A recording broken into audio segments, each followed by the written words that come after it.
মূলত এর ব্যাটারি মনে চার্জ কম। আমরা আমরা এটি ঠিক করতে সক্ষম হয়েছি।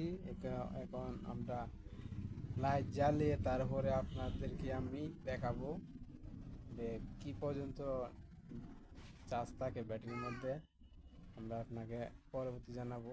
দেখেন আগে এখন লাইন আসছে, দেখেন শব্দ দেখতেছেন, আবার চলে যায়।